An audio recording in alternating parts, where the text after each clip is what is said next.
Keepsakes fans, I am super excited to bring you guys Stellar's J this year.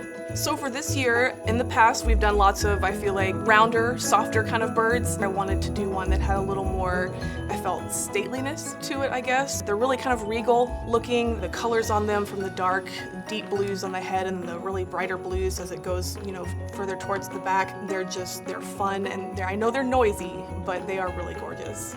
For this year, I've got something really special for the limited quantity. This is called a Leucistic color variation, so it happens rarely in the wild, and so instead of the dark blues, bright blues, we've got softer baby blues and a few taupe, kind of brown, soft, glittery colors. I feel like together they look like the perfect pair. With the cream colors, the baby blue colors, they have a few colors in common, but I wanted them to be unique enough to stand on their own as well.